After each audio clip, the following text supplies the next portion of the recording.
Hi guys, it's Ian here. It's been quite a while since I made a video. I'm making this video really due to people asking questions about how do you get in touch with your spirit guide. It's quite simple, and I believe everybody can do this if they're in the right frame of mind. Basically, all you need to do is sit down in a comfortable position, close your eyes and just relax.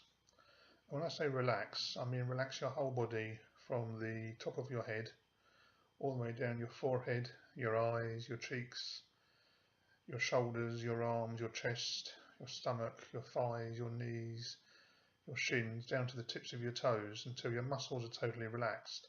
One of the best ways of doing this is to imagine a ball of golden light coming down and just touching the top of your head. And as it touches the top of your head, this warm, welcoming calmness just moves down your head, down your face, over your eyes, and as it does so, it brings with it a warm, welcoming calmness. Slowly moving down your body, each muscle relaxes, all the way down your body. This warm, welcoming calmness comes down all the way down your body until eventually your body and all your muscles are totally relaxed. When you're in this very relaxed state, all you have to do is mentally ask your guide to connect with you. And all I do is just say, can my guide please come close to me? Please make yourself known. Please let me feel you in my energy field. And one of several things will happen. You'll either get a very clear mental impression of what your guide looks like, or you may get a particular smell, or you may hear a sound, or you may get an image in your mind, and all these are signs that your guide is drawing into your auric field. Now, they won't come close to you unless you actually invite them. When they draw into your auric field, you will be aware of their presence. You may even feel a tingling, like someone just lightly touching your head, or just brushing your cheek or your arms. The very first time it happened to me, I remember I sat in a circle and I closed my eyes and I asked my guide to connect, and I had this tremendous impression of energy coming into my body. It was so powerful that what hairs I had on my arms all stood up. It was like electricity, and I was crying and I was laughing at the same time as I had this very strong connection with this Indian spirit guy called Two Cheek, who made himself known to me.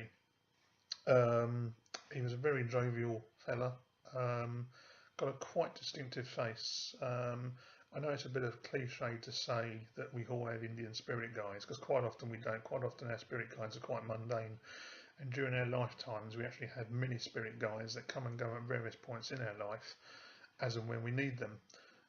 This particular guide basically comes to me and helps me with healing when I do healing with people. I have other guides as well, as we all do, that come and go at various points in our life. We are appointed one main guide when we're born. This is known as our gatekeeper or doorkeeper. You may have heard this mentioned on various spiritual forums.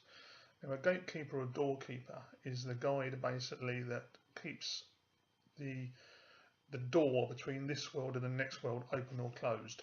Most of the time, in most people, it's closed. Otherwise, you'll be pestered by spirit energy the whole time. And as the human race at the moment, we're not actually ready for that. Although we're going through a very fast evolutionary process where more and more people are opening up.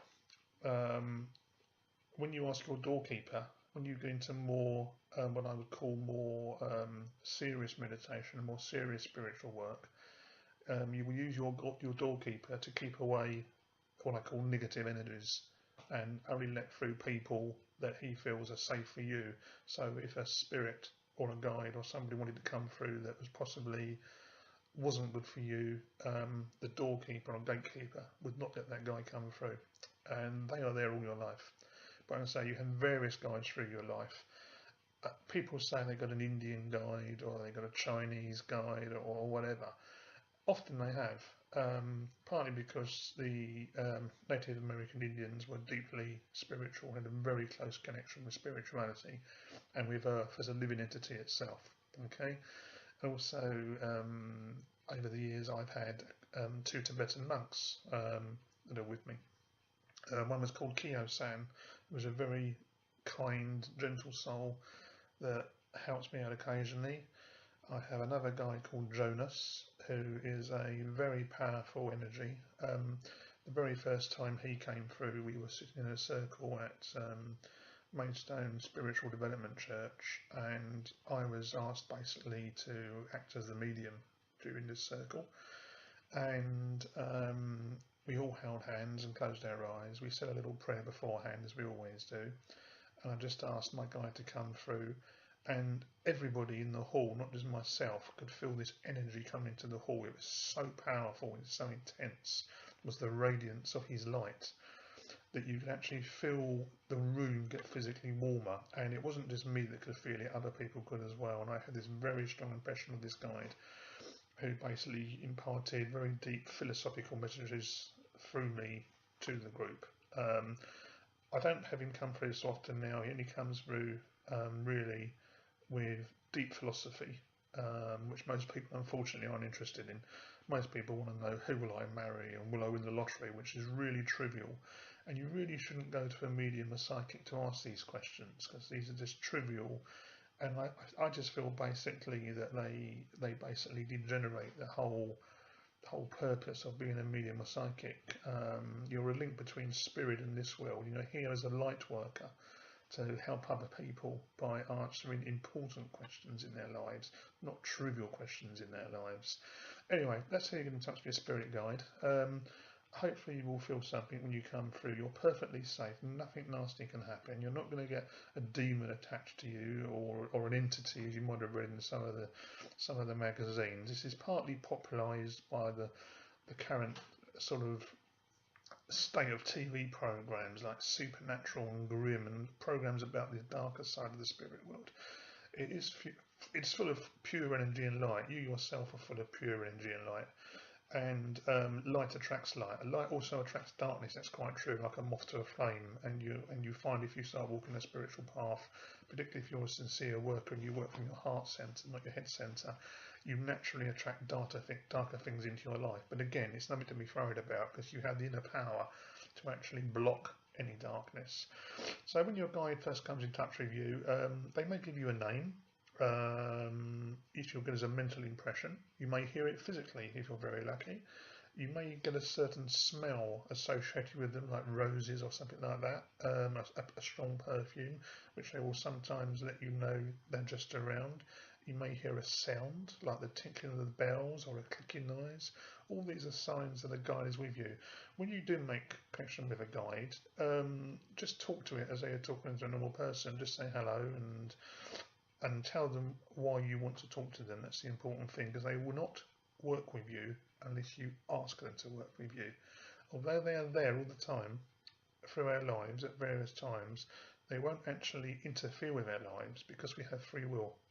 They might nudge you gently in a direction, which you will feel as a fault, basically, which you'll think is your own fault, but it's not. It's the guide impressing their thoughts upon your own, because guides work mentally through thought, and thought basically is energy. We're very much like a receiver, so they transmit energy, we receive energy, we also transmit energy, and we also receive energy. Which is one of the reasons when sometimes you meet certain people, you take an instant dislike to them or an instant like to them, because you're picking up on their energy field. But that's the subject of a different video, I think. Anyway, so when you get in touch with your guide, just meditate, say a brief prayer or whatever, just relax, nothing to be scared of at all, nothing's going to happen to you. When you make that connection, it will build stronger and stronger and stronger the more you do it. So if you do it at a set time every day, say 3 o'clock, make a mental note that I'm going to sit down for half an hour, I'm going to meditate and get in touch with my guide. Your guides will be there. And if you decide to do any spiritual work with other people, whether it be healing or readings or working as a light worker, the guides will work with you if you send out that thought. Your doorkeeper or gatekeeper will basically relay that to the spirit world, and they will say that you want to do spiritual work, and they will work with you. The only word of warning I will say is you will be tested. You will be tested as to your degree of sincerity and to see if you're doing it for the right reasons. Everybody goes through this. It's perfectly normal and part of spiritual development. So I think really I've said all I can today about spirit guides. I hope you found it interesting. My name's Ian Broadmore. I'm a psychic medium and healer. My website is www.ianbroadmore.com, and it's been nice talking to you, and have a great day, and goodbye.